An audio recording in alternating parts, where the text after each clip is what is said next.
Hi, Karen. It's so nice to see you. I love that your sweater that you're wearing matches your red, beautiful glasses. And, oh, wait, and your nail polish. Winning. And my nails. Thank you for noticing, Katie. I didn't do it on purpose, but this is just the life I'm living. Happy MLK Day. Yes, happy MLK Day. That's right. This is coming out on, what is it, the 16th, I guess? Yes. Yes, it's coming out on the 16th, MLK Day. Hold on a second. Did you used to have an MLK brunch or something? There was something Oh, along the yes. lines of this. What was that again? You had like a yearly something. I did. Thank you for remembering. The Sunday before the holiday, I always had a, wait for it, Martini Luther King party. Yes. I mean, that's so great. You are the queen of puns. So I think that God. there is nothing more appropriate. That's amazing. Are you having a Martini Luther King party this time? Sadly, no. I mean, and I've been having this party since like, I think I had the first one maybe 2006 or 2007. Wow.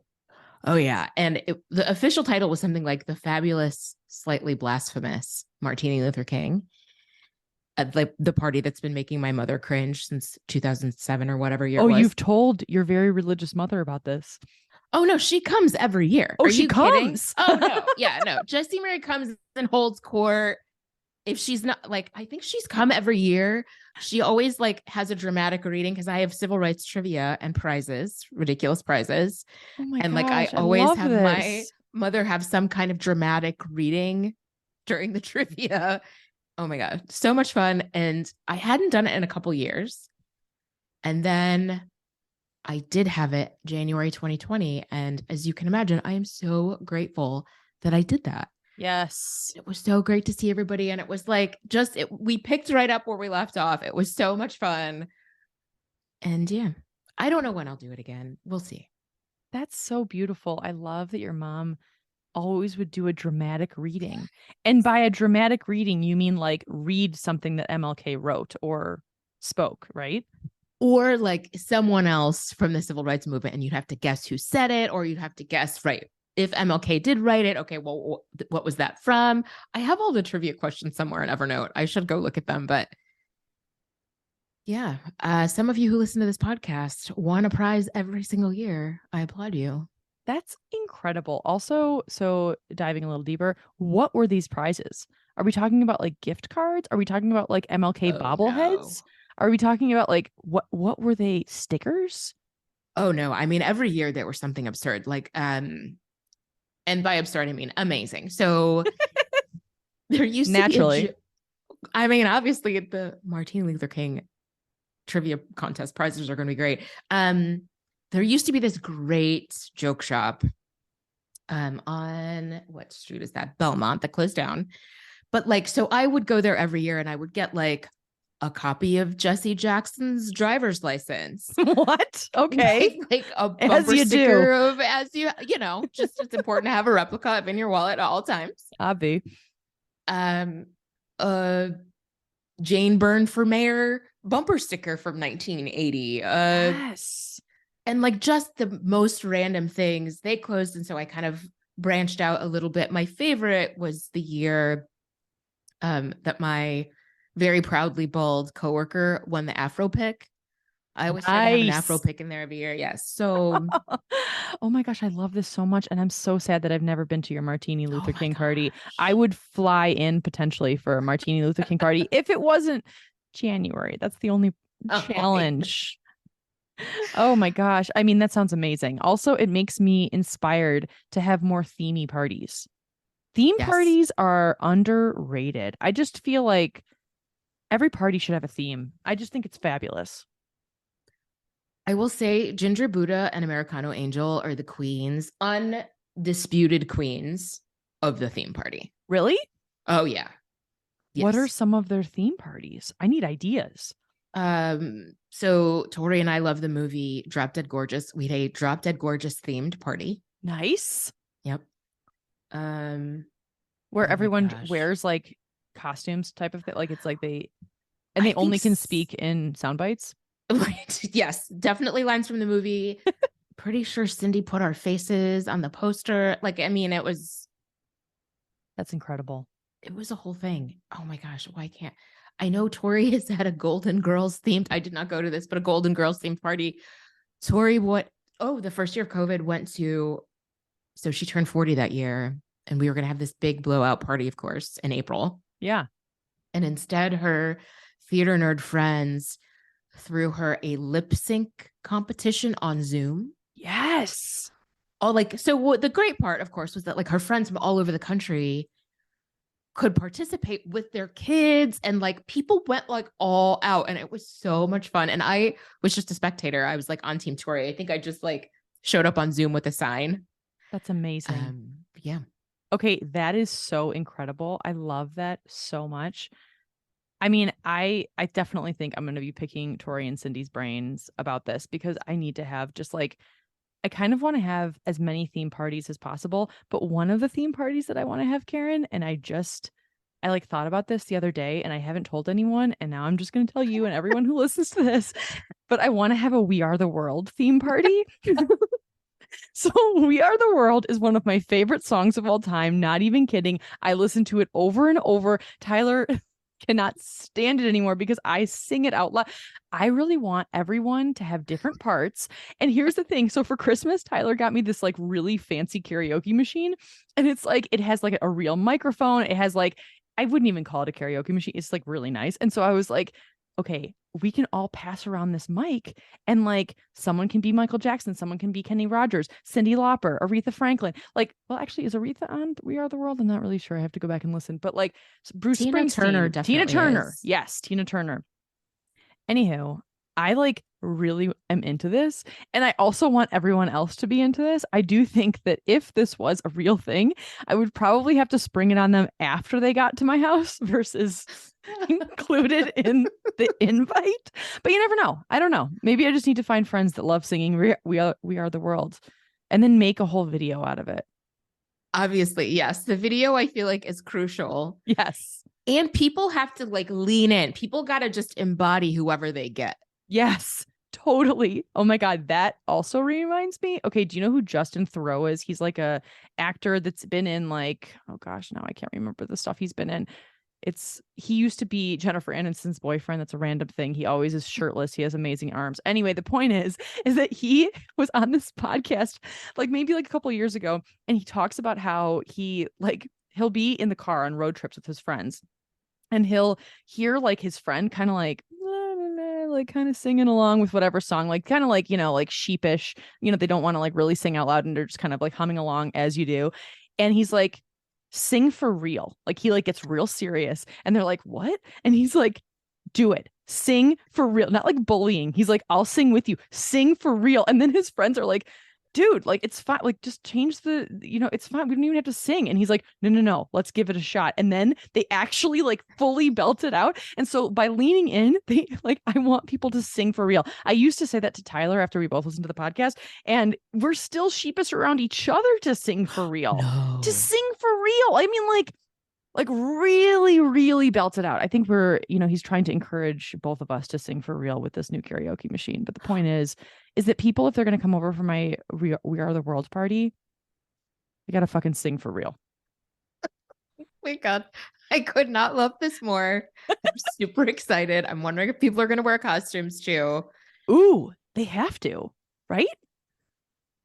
So, this reminds me. So MLB and I, where were we? I can't remember the context. Maybe it was like, they are, I don't want to out them as a nervous flyer, but they're a nervous flyer. And sometimes to calm themselves, they play gospel music on their headset, obviously. Yeah.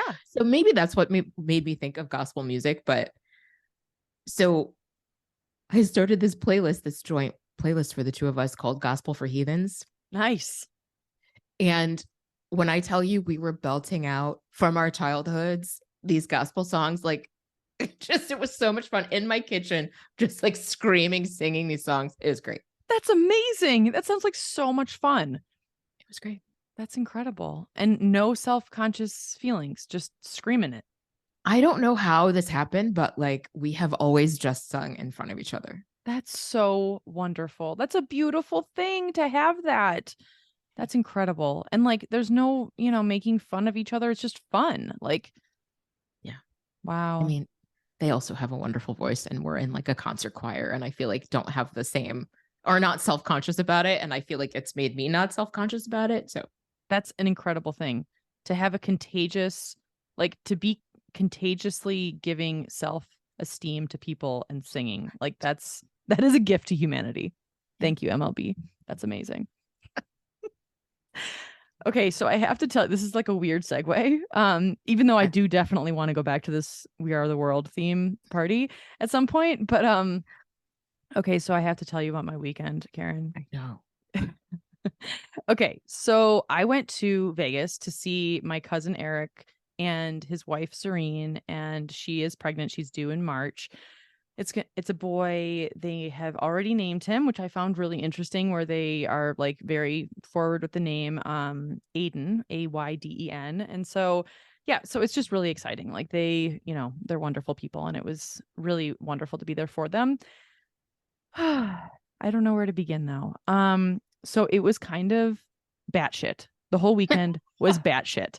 So first off, I'll say off the top, I was there with my mom. My sister was supposed to come. She got sick, which was a total bummer.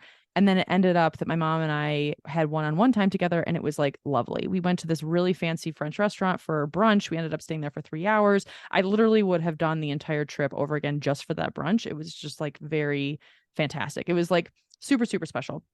And so after the brunch, the next day is the shower. Okay, so we see on the invite that the start time for the shower is 2 p.m. And this is at Zorene's family home, which is 2.5 miles away from the Las Vegas Strip, which is, I mean, I guess people have to live there, but I'm like, that's an interesting place. Like, I've never known anyone to live that close to the Strip. Anyway, and so I'm like, I don't think people are going to get there right at 2. And my mom's like, yeah, I bet it's going to be fine. There's going to be like hundreds of people there. Like, it's going to be, no big deal. Like, that's what we were thinking, is there were going to be like literally hundreds of people. Because that's kind of how she painted the picture. And how her mom, the Las Vegas wedding planner, da da da da. So I was like, okay, so we got there at 3. And when we got there at 3, the caterers were just arriving. So we get in, we walk into this house, and the house is just gilded in gold. It literally, it's like there are giraffe statues flanking the doorways. There are like, like actual zebra rugs made of real zebra hide. There are like, just paint a picture of what you think Donald Trump's house looks like. And Zareen, I love you. And if you're listening to this, which I know you're not, I really do respect you and your family. There's truly no negativity. I'm just trying to paint a picture here. So my mom and I walk into this gilded gold house, and there is no one there. Not one person, Karen.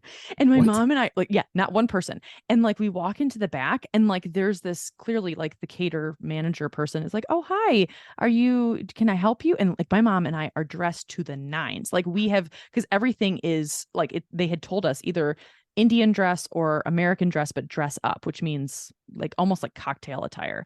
And so my mom and I are wearing really nice clothes, and like we have our hair done up, and we've been, floofing it up, and like we have all of our makeup done, and the whole thing. Anyway, and so he was like, the cater guy is like, oh, so no one's here yet, but you can just, make yourself comfortable. Would you like something to drink? Super nice guy. So anyway, so the maid of honor from the wedding, who I had met at the wedding a year and a half prior, comes downstairs, and she's like, oh, Katie and Esther. And I was like, wow, I can't believe you remember our names. But like, she's like the nicest person ever. And I look at her and I'm like, oh my God, she has full hair and makeup done, as in like a professional is upstairs doing everyone's makeup and hair. Come on. And so right, baby shower. So then I turned to my mom and I was like, what's going on? Like, why is there no one here? It's like being in the Twilight Zone, Karen. Like, I'm like, so my mom goes to the bathroom. Meanwhile, I'm waiting for her sitting at a marble and gold chess set, which is normal in most living rooms, of course. And so I'm sitting there and I'm just like, I start panicking, and I'm like, I got to get the fuck out of here. I have to get out of here. Like, I can't be here. Like, I can't just sit here. What's going to happen? Like, I just can't. Like, I'm like, this is so my mom comes out, and my mom gets 2 words out. She's like, I think to me. And I'm like, we have to get out. She's like, yeah, that. And I was like, good. And so like we start walking out, we pass the maid of honor, and I was like, hi, we're gonna just go, run an errand. And she's like, oh yeah, you might want to come. She's like, the invitation said 3:30. And she's like, but most people won't get here until 4:30 or 5. So, you might want to come then. And she was like, so nice. And I was like, no, totally, yeah. Like as if we knew it was 3:30. They had changed the time on the Evite, and we were the only buffoons that had not checked the fucking Evite day of. And so we go outside in the middle of this Las Vegas neighborhood, and we're flagging a lift, like just like scurrying off like into people's bushes. And we're like, don't let anyone see us. We don't want anyone to see us, because if Zareen had seen us, like she would have freaked out and been like, oh, come in, have a drink, the whole thing. And then we just like, we're both somewhat socially anxious, and we were just like, oh my God, we have to leave. So anyway, so then we're like, well, what the fuck are we going to do for the next hour and a half? Because we don't want to do, like, we didn't want to go all the way to the strip. We were staying off strip. And so we go back to our hotel, and we're sitting there, and both of us are like, well, we both love our books. Like, let's just read. No big deal. So, and I'm like, but I don't want to like lean up against the back of my headboard because my hair looks perfect. It's one of those situations. And so anyway, so my mom and I are reading, and like we have, I mean, a solid almost 2 hours, because we're like, we're going to be late this time. We're going to come at 5:30, because we're like, no one's going to arrive before 5:30. So we are sitting there, and we're reading. Everything's fine, and it's very peaceful. And then we hear these people outside of our door just laughing, and they're like clearly going into their rooms or whatever. Anyway, they're very loud, like probably, intoxicated. It's like 4 p.m. And so, how like those hotels that have like the door to the next room, it's like a suite type of thing. So they're the ones that are in the suite next to us. So at that, laughing turns into yelling, like as in like, I meant, well, moaning, let's be honest. Uh-huh. No. Oh yeah. And screaming, and so much ass slapping, Karen. Like, oh my God. And so I am like, and this is not a porn. No. This is real life. Like, this is happening within 15 feet of where I'm sitting there fully makeuped and my hair poofed, and like just like reading with my mom. And I'm like, Mom. And she's like, yeah. And I was like, the people next door are really loud. And she's like, oh yeah, are they laughing? And this is how the conversation went. No, Mom, that's not laughing. And my mom's like, oh. And then I'm like, I'm gonna put my noise machine on from the app on my phone. And she's like, okay. And so I plug in the fucking noise machine, put it on high, and then we read for another hour. Meanwhile, the next door neighbors are having a great time. And so, Karen, here's the thing. We have never talked about this since. She's listening to this right now. Hi, Mom. And like, happy to talk to you about this later and debrief. But like, oh my God, what the fuck? Like, what do you? And it's like, yes, obviously this could happen in any hotel, but like, the Las Vegas theme, it just tracks, Yes. Okay. So then the story is far from over. We get all, dolled up again, retouch our makeup, go to the shower. Everyone is there. And we realize very quickly that it is a hybrid experience between a bridal or a baby shower and a rave, full on rave. Wait, what? We're talking about the loudest music I have ever heard, like probably since I was like in college, going to some of the like shitty clubs at Michigan State. Like, so I mean, bumping, like just like bump boom boom, like it just, I was like, is this a baby shower? Like, I don't understand. So anyway, so I can't hear anyone. We're all trying to talk to each other. I'm hugging, the mother and the father of Zareen, and like we're just like, and then we're like basically just mouthing to each other what we're saying. We're talking across the table to other people. My mom is sitting next to me, and I can sort of hear some of the people across the table. And then I turn to my mom after they're done talking, and I'm like, oh yeah, so and so said they lived in Mexico for 20 years, and she's like, I heard nothing. And I was like, really? I'm like, wait, but you've been nodding and saying yes at the right times. And she's like, yeah. I'm like, that is a skill. So anyway, so then like the noise gets so bad that Zareen ends up starting to yell at the DJ, and like finally he kind of turns it down a little bit. So then Eric, who is an actual musician, so my actual cousin Eric, so Zareen's husband. So Eric is, sorry, this is going on so long. This is becoming like a full-on monologue. I love it so hard. Oh my God. Okay. So Eric is this like genius musical person, and he has created a song for their unborn son, and he is like very emotional when he sings, and it's like so beautiful, and so he wants to sing it to everyone, and Zareen's never heard it. It's like this moment. So he tries to plug in his guitar and his microphone into the fucking DJ stuff, and all of those, like, like when it short circuits and it like hurts your ears. The feedback. The feedback. Thank you. The feedback. Yeah. The feedback goes and goes and goes. And everyone is like crouching down because it's hurting them so bad. So then my mom and I go up to be closer to him, and we're like, okay, we're just going to stand here, like, just to be moral support. We feel so bad for him. This DJ is a piece of shit. Anyway. And so Eric, like, he like basically says like, hey, everybody, like tries to talk over this crowd, which PS, it's not hundreds of people. It's probably 75, but that's still a lot for a baby shower, I thought, right? I don't know. My God. So anyway, so he's like, hey, everybody, I am going to acapella this. Like, we don't have the, speaker system that will work, but it's a really quiet song. And so if everyone can like not talk at all, like not at all, thank God people stopped talking. At least the people who could hear him stopped talking, who were in his like, the close inner circle. So then my mom and I are probably the two people that are standing closest to him. And he starts singing, and I'm not exaggerating. He's whispering. Like, it is a What? fucking lullaby. Lullaby. And he's like, like that. I seriously am holding in the laughter so hard because it's like this moment. It's like this moment that he's singing to his unborn child, and like Zareen's crying, and no one can hear what he's saying. Like, I think I heard like 7 words. Oh my God. The whole thing was a fucking disaster. So then they put back the, noise to the point where then everyone starts leaving because the noise, it's noise pollution. Like, it hurts your ears so bad. Like, how when you're at clubs, or I guess when I used to go to clubs, and like you're with your friends and the noise is so loud so that when someone wants to talk to you, they have to literally scream into your eardrum, and then it hurts really, really bad. That was the level, except the screaming into your eardrum, you could not really even hear them then. Like, that's how bad it was. Yes. And this is in a neighborhood. And I'm like, the police are going to come like in 2 seconds.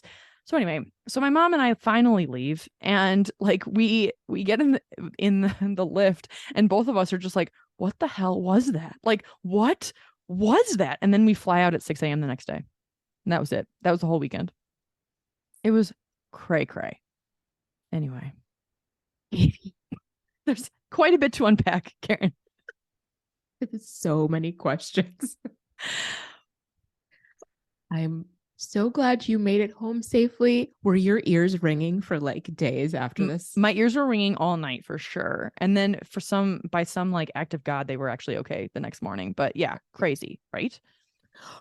So were there any traditional Western baby shower activities? Great were question. There games? Were there presents opened? So no presents were opened. There was a present table, but Eric and Zareen live in LA, and so they didn't, like, everyone kind of sent their stuff to LA. But then they did do a cake cutting, but the cake cutting was very similar to like a wedding cake cutting. And then except that this time Zareen's both of her parents were there, and all of them ate cake at the same time, which I didn't really get that vibe. And then the cake itself was a blue and white Chanel purse. Which just like, I'm sorry. I feel like my spirit just left my body. Like, I don't understand what what? Wait, what? It was like, it was in the shape of a Chanel purse. And it's like, wow, like no offense to anyone who loves Chanel. I mean, that's amazing. Like that, I mean, very clearly high end, but like, okay, I just felt like I was really confused the whole time. This just became an episode of some TV show for me. The Chanel purse I have now turned a corner. Now we're just into like a farcical. I mean, wait, what? Okay, so the other thing was that Zareen is Muslim, and her dad in particular. And so her dad agreed to pay for the entire shower, but he did not agree to pay for any alcohol at all. So the morning of, they like Eric texted a different cousin, thank God it wasn't me, but a different cousin to go to Costco and buy like a fuck ton of alcohol, but then to only be able to bring it in through the back door so the dad wouldn't see it. And so then when everyone's drinking throughout the entirety of this baby shower, all of the cups were the same as the cups that were used for like 7 Up. And like, so it was like a covert operation to drink in front of the dad, which I did not understand at all because the wedding was also paid by him. And there were, I mean, everyone was smashed. So like maybe he understood that. I don't know. Are baby showers supposed to be dry? I don't know. It was a lot of energy. Oh, the whole thing. Oh, wow. You got through it. I got through it. I mean, the ass slapping I could have done without. I really could have. I was gonna say, hopefully your neighbors at the hotel by the time you got back from the shower. Oh, they had passed out. Yeah. When you mentioned you were going to the shower, nothing about what I know about this prepared me for what you're describing, any of it. Okay, because here's the thing. What is a normal, like a bait? Not, I don't want to say normal. That's, I'm not trying to be derogatory in any way to Zareen or her family. They're like the nicest people. And I've never been to a baby shower that's not, I've only been to baby showers that are just like in someone's backyard. You have a few snacks, play a couple games. Oh, but there were no games. There actually were games that were supposed to be played, but the DJ forced everybody out. And so no one played a game. And I felt really bad for them because they had prepared games apparently. But you couldn't play games. Who was this fucking DJ? I know. It was just a lot of things. And it was one of those things where I just don't think you could pay me to go back to Vegas. It's not because of this trip. It's not. It's just, it's like I've been to Vegas a lot. And like, I'm just not a Vegas person. If Kate's listening, I'm sorry. Kate lived there for a long time. Kate Silver. But I mean, and you've gotten the full Vegas experience. Like, it sounds like you stayed on the Strip. You had the story about the surprising your mom at the Venetian, I think. Oh my gosh, great memory. Yes. Yeah. 10 years ago. You've got the off-strip hotel. You were in a neighborhood. Like, you've put in your time. You're like, you're allowed to not want to go back to Vegas. Do you like Vegas? I like Vegas in small doses. Yeah. I think I went once for like maybe 4 days. Like, I tagged along to a conference. Yeah. And that was too long. Oh, that's double the length. Yeah. Yeah. That was way too long because I'm not a pool person. Like, I'm not going to go to the rave by the pool. Mm-hmm. There are only so many exhibits in the hotels you can go to. There's only so much shopping you can do. And yeah, I think I was tapped out. But I like like I said, in small doses, I like the gaudiness of it. Do you? I do. It's just so kitschy. It really I don't know. It owns its kitschiness. Yes. It's so, everything in Vegas is so over the top. Yes.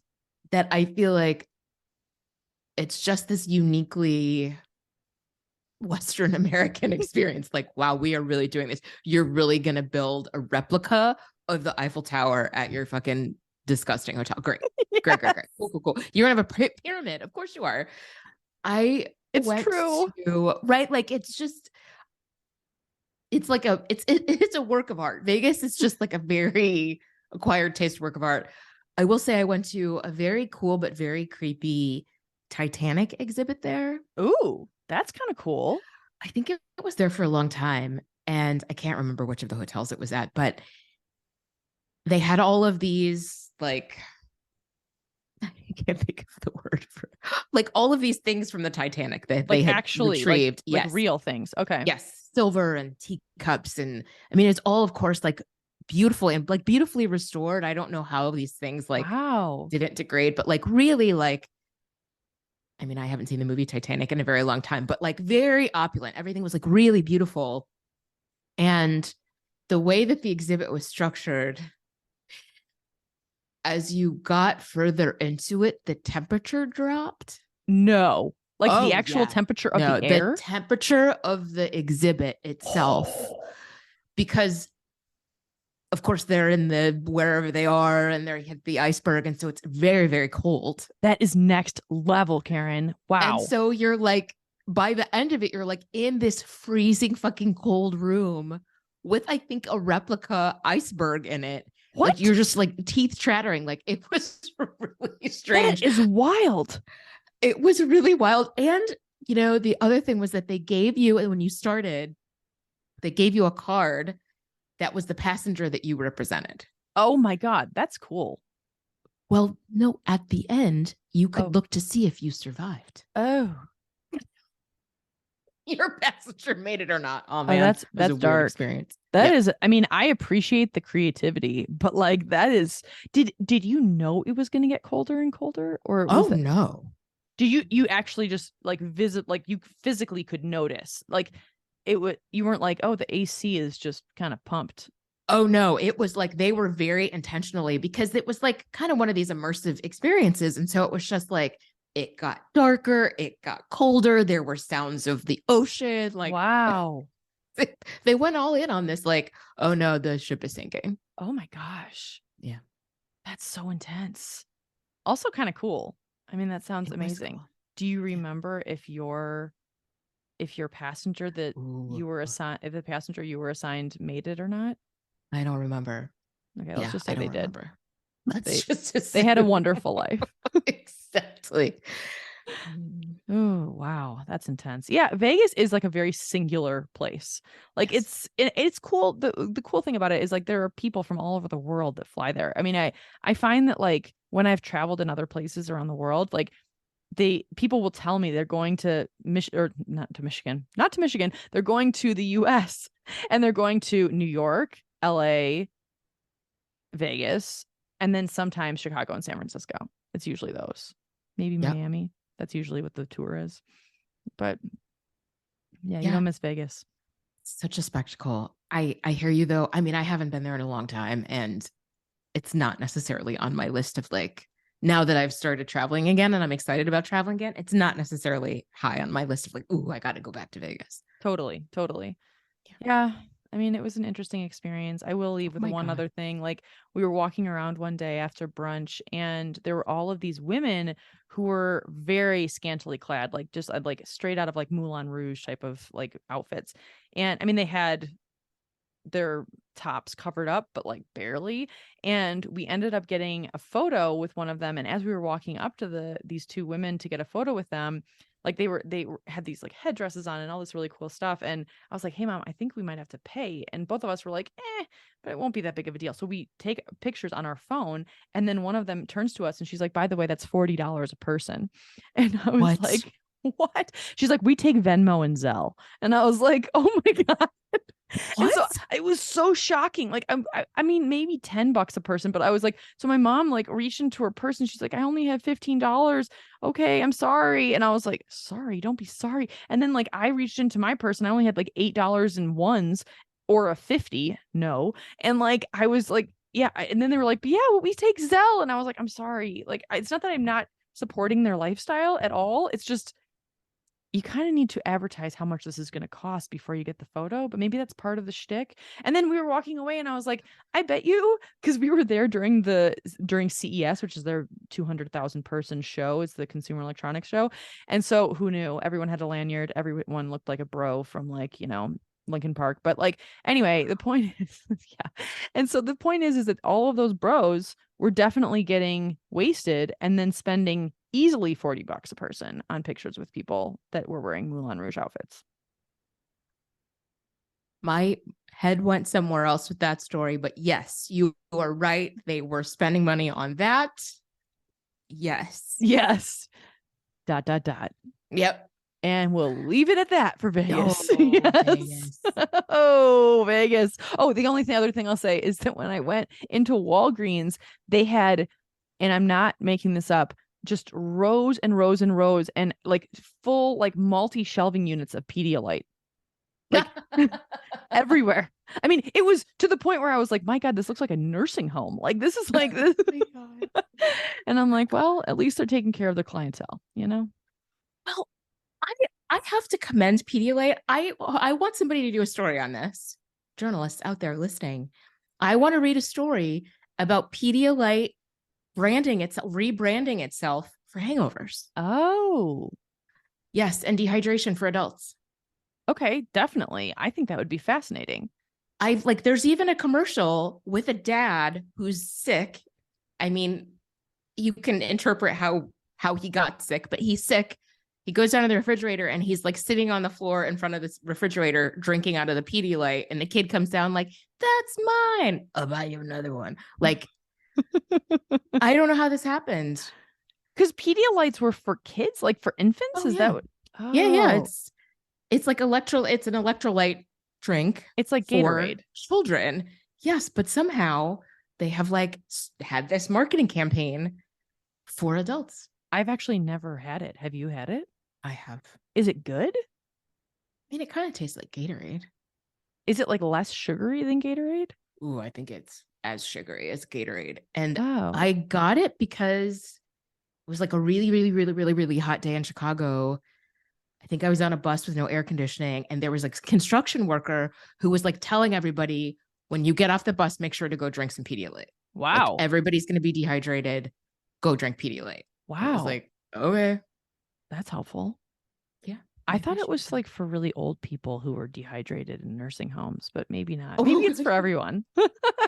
now it's for everyone. It's Pedialyte, like the like pediatrician, like, Oh, yeah. okay. That makes a lot of sense. Yeah. Never made that connection. But yeah, I would be very interested. I feel like there needs to be a commercial of some person who's really, really hungover, just like eating ice cream and watching Netflix and like drinking Pedialyte. Maybe not the morning after, but yeah, I don't know. That's yeah. So anyway, Vegas. Vegas is Oh, just its own thing. So I'm happy that I'm home. I'm happy I went. I'm okay not going to another baby shower for a while. No, thank you. Yes. Okay. But today's topic, in a totally different, not at seamless all seamless segue. segue. Okay, take it away, Karen, because this came from one of your coworkers.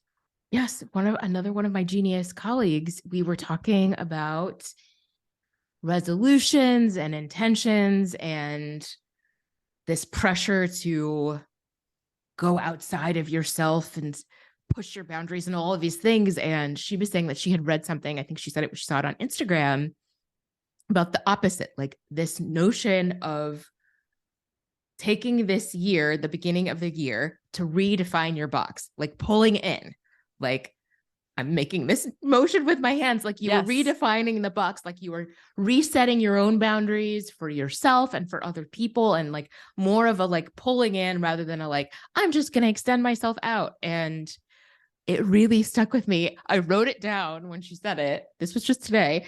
And then, of course, I texted it to you. And thank you for being into it. It's such an interesting concept. I loved it. I think it's so interesting because all of the messaging right now is just like, go out and try new things, go out and do this, go out and like, and really what that, I mean, if you want to do that, that's great, but it can also lead to burnout again, like just more of the same.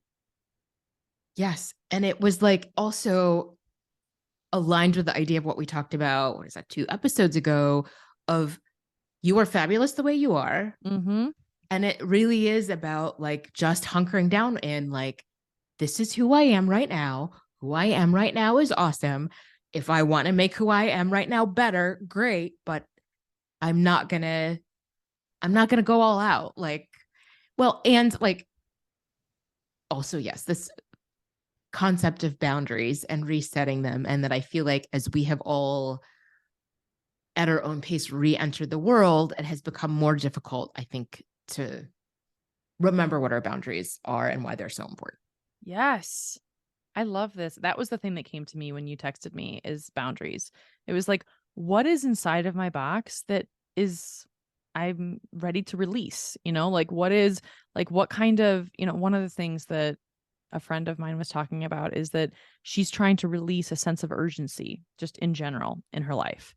And it's like there's that's something, but it's also, you know, like I feel like every year it's always like it does feel like something's new, something's exciting, but or like, it's a new start to things, but I also feel like it's a nice way to think about like are my boundaries serving me? Like, are the people in my life, the people that I want in my life, are the activities I'm doing in my life, the things that I want to continue doing? And it's okay if the answer is yes. And it's okay if the answer is like, I actually want to make a little tweak here. And I've been thinking, that's the other thing. I feel like there's a lot of, I've been thinking about doing something and I'll just put that off until it's convenient for me or the other person or whatever. And like, what if you just redefined the boundaries of your boundaries, I guess, of your box to just not have that thing in your box anymore? Like, how freeing would that feel? At least that's how I feel. I'm just talking to myself here. 1,000, 1,000%. I often feel like these episodes are just for us. Thank you people for listening. Thank you everyone for listening. But yeah, and I will also acknowledge that there are people out there giggling because of the whole box thing. Just get it out of your system right now. Oh yeah, that's true. Just do it. Let's just take a moment so you can do it. But yes, I, like you're saying, really love this idea of like, yeah, shifting things off your to-do list, or just realizing like maybe you're not that person anymore. Mm-hmm. And you know, you and I have a brainstorming session to start the year in a couple weeks. And I was gonna, you know, we've done this a couple times over our 2.5-year history. Unbelievable. It is so wild. Wild. And I was thinking about like, oh, maybe I'll work off an old brainstorming doc. And it's just like, but we're not that Karen and that Katie anymore. It's true. It's like, true.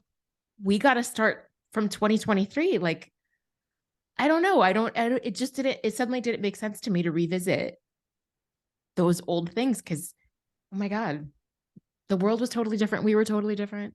Oh my God. Thank you for saying that. I love that so much. Like, I love that visual of creating a brainstorming doc that has nothing on it. And it's like, because that's really what we're all trying, is like this fresh slate of, you know, like, if you don't have to add something in, like, why do you have to, you don't have to carry it over if you don't want to. Like, who's to say that you can't just start fresh all the time, not just at the beginning of the year, but like the stuff that's like nagging, like that's, everyone knows the thing that is nagging at them that they have had on their to-do list for the past 6 months. Honestly, just drop it off. What's going to happen? Like, really though, like, unless it's something that's, you know, going to hurt someone, obviously that's not what I'm talking about. But like, what if you don't, you know, reorganize your office closet? And what if you don't, I don't know, like stuff that's even more, you know, important than that? Like, what's going to happen? Nothing. What if you just have more peace of mind in place of that? Ooh, I love that. Or what if you outsource it? Hire an organizer to do it. Seriously, Task Rabbit that shit. Oh my God. Have you ever used Task Rabbit? Is that even a thing anymore? I don't remember. Oh my God. Quick story. So there is a lovely, cheerful, queer Christmas movie called Single All the Way. Oh yeah. That I watched over the break. And one of the characters is a TaskRabbit. That's why I'm laughing. I think TaskRabbit is still a thing, but yes, absolutely. Outsource it. Outsource it. I love the idea of outsourcing. Like, and even if you're like, well, it's only going to take me, really? Is it only going to take you? Because if it's only going to take you, it's been on your to-do list for 3 months, for 4 days, for whatever. Throw money at that problem. Or time. Time. I feel like, yeah. I mean, I'm thinking of something on my to-do list. So apparently I drove around on an expired driver's license for 6 months. Oh, damn. Okay. Oops. I don't even know how I saw it. I mean, literally, I saw it like 6 months into it being expired. And I was like, oh, shit. So that was on my to-do list forever. Like, who wants to go to the DMV? Nobody. Oh, the DMV is where people go to, their souls die there. Oh, my gosh. Oh, my gosh. Yeah. Yeah. No, I mean, only a slight exaggeration for reals. It ended up being completely fine, but it was like one of those things that like, I am just glad that I just like made myself do it. Oh, you know why I did it? Because we were traveling. And I was like, I don't want, I'm not fucking with a TSA with an expired license. Nope. Not worth it. Yeah. So, and it probably felt amazing when you were done. Oh yeah. But you had to take time to do it. Yes. So shout out to Saya Hillman, who we have had on the Oh, pod. yes. We love Saya. She was the most popular episode that year. Yes. Um, she runs Mac and Cheese Productions, and I don't know if she still. I think she still does these. She has these events, the cross it off list. Yes. Oh, that's right. Yeah, yeah, yeah. Cross it off. Yeah, like she'll get people, convene people together, and you just sit and like cross it off your to do list. And I love that idea. Throwing time at it, throwing money at it, or really looking at it and assessing like, is this even something that's important to me? I love that you said what you said about that. Totally. It's like, is this even important to me? Like, is it really going to bring me joy? It's like, that's another thing, like the Marie Kondo way, like of thinking, like, is the stuff that I'm doing right now bringing me joy? And like, yes, if there's something that you're doing with a job or whatever, and it's bringing joy because it's bringing food on the table, obviously. And there are things that all of us have on our to-do lists that don't necessarily feed us, like, Yeah. like literally and figuratively. And so I don't know. I just think that like sometimes to-do lists can be, for me at least, like they can very easily go into like shame spirals. They're shame lists for me. Yeah. Oh no, 1,000%. Ugh, I actually have a bunch of the way I keep track of some of my to-do lists are I put them on post-it notes and then I put them on the island in my kitchen. And I hate them. I hate them so much. Oh I no. hate seeing those fucking post-its on my island. But the best thing is when I actually take a post-it off and I throw it away. I think I need to have like some sort of ritual or light a candle every time I throw away a post-it because it feels so good because it feels like a physical weight is being lifted off of my chest. Ooh, yeah. No, it's a dopamine hit. It is. I, for a while, I had this daily checklist of things, and I would just like copy this note, every day. And I shit you not, it was wake up, check Slack, feed the cats, clean the litter box. And it was both a like, okay, let me, remember to do my routines in the morning. And it was a like physical, like, Yes. I've The accomplished checking something. off. Yes. The checking off. It's so great. It really, really is. I love that. Like, do you still have it? Do you still like, I don't have it anymore. I don't need it. I feel like there was a period of time when I feel like I really needed it. And now I'm good without it. yeah, that's fair. That's totally fair.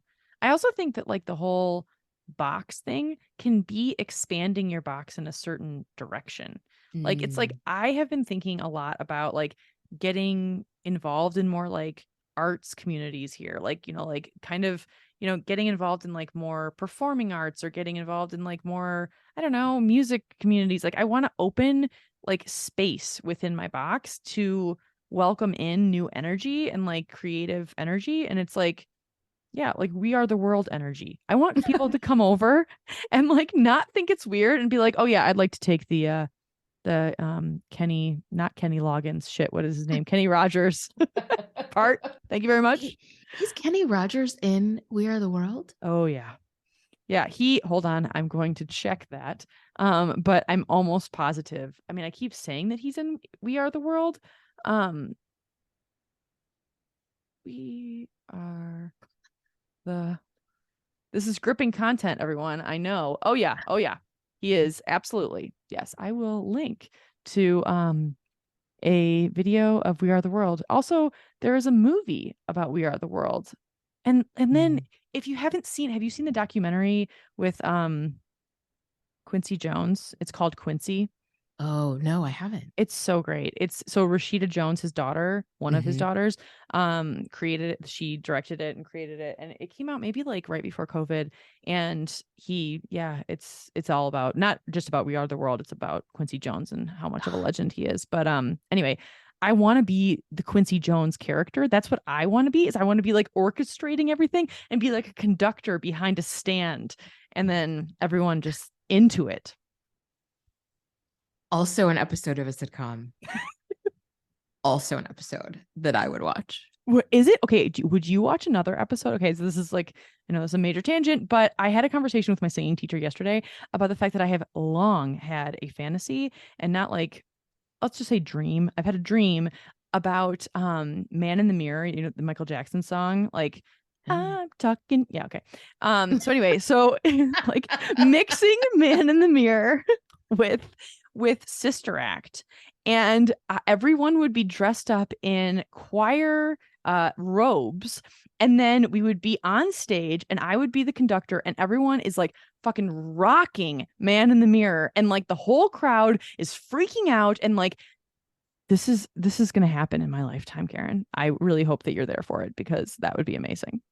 I also hope I'm there for it. I'm like, should this be my wedding reception? Like, I mean, Yes, I feel fuck like, yeah. Oh my God, I will organize the shit out of that. oh my God. Suddenly no one's coming. Everyone's like, I'm really busy a year and a half now. Katie, you have a very active imagination. You were like one of the most creative people literally I've ever met in my entire life. Oh my gosh. That is wild. I actually feel the exact same way about you. And I need this to happen. Like the We Are the World and the Man in the Mirror. Because, okay, like Michael Jackson, can we still celebrate him? I don't know. That's I don't another know. podcast. But yeah, like, Yeah, no, I will tell you, I was at a party. I think I mentioned this at the 40th birthday party I was at a couple months ago. I mean, the DJ put on the first 3 notes of an R. Kelly song, and everyone started screaming at him. oh, No, nope, nope. I mean, just like screaming at him. yeah. So, I don't know. I don't know either. And it's very interesting you bring up R. Kelly because I feel like there is less leeway given to R. Kelly than there is Michael Jackson. Why is that? Like I feel like people are way angrier at R. Kelly music than they are at Michael Jackson music. And I have nothing to back that up. But yes. I mean, I'm not going to compare their alleged crimes, but I feel like the documentation of R. Kelly's crimes, the fact that he would describe some of said crimes in his songs. He married Aaliyah when she was 15 years old. Yeah, he's completely unapologetic about any of it. Yeah. These women have been brainwashed. He's like ruined their lives. I feel like there's just a lot more out there. He's been on trial multiple times. That's fair. There is a lot more out there. You're right. Right? Like Michael Jackson, I feel like in some ways, I think it was a different enough time that we were all still just like skeeved out, but like we weren't canceling people, quote unquote, in the same way that we are now. It's like he's been even more canceled since he passed away, especially in that because of that Oprah documentary. Mm-hmm. Yeah, I don't know. Anyway, this is getting real dark, but like, yeah, I don't know how we got on this, but I still want to do a choir concert with Man in the Mirror, and I mean the music's so good. Yeah, I feel you. But I kind of don't like R. Kelly now, even though some of his music is catchy, I will say. Oh my God, my favorite going out song in the late 90s was an R. Kelly song, and it's just like, well, I'm drunk Karen, you had a good run with that song. You really did. Well, it's like you can't even get it anymore. You can get it probably on YouTube. It's not even on Spotify anymore. None of his stuff is. I'm okay not hearing that song again. My body probably would hear that song and like even without drinking, just like act like I was drunk. Like it would just be like, oh, like dancing on a table.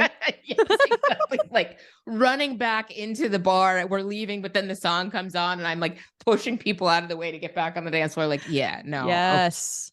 Okay. Yes. Shotgunning a beer. Like just some PBR. Yeah, no. I mean, oh no. Right. Yeah. Mm-hmm.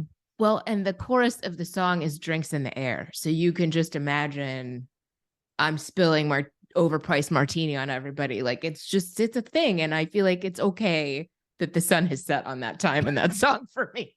It's okay. It is okay. It's okay. Did that 40th birthday party include Michael Jackson music at also, or? I don't know. I feel like I don't remember. Some of the music was like fantastic. And some of it was just like, oh man, what are you doing? Yeah. There was a woman at that party who loves line dances. Oh, nice. And like whose cousin is a line dance instructor. And so there was like all of this like really beautiful like choreography and all of like everybody dancing. And I frequently enjoy making fun of MLB because MLB was like a Muppet.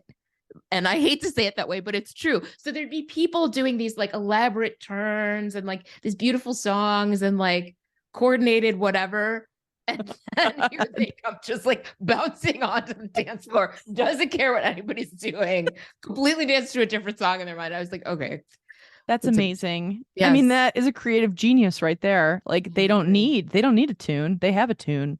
It's just inside. I just I just loved it because people were taking it so seriously trying to get these steps down, and then it was just like this bounding like ah! Yeah. Was MLB trying to blend in with the line dance, or they were Oh just like, oh, no. I No, love not at all. I mean, that's amazing. That is self-confidence right there. That back to the callback to the contagious energy of choir singing in your kitchen and then you sing. Yeah, I mean, that's a gift to Yeah. humanity. Thank you, MLB, if you're listening. That's really Yes. gift I to humanity. appreciate you. Yeah. Yeah, I appreciate you too. Wow. On that note, this has been fun, Karen. Yes. Thank you, Mel, if you're listening for this idea. And I hope that we did it justice with all of Yes, our tangents. I hope we did too. And also, you're welcome to come on the show if you'd like to, elaborate a little bit on any of these ideas because I think it's genius. Agreed. All right, friends, we hope you enjoyed the show. We'll see you next week.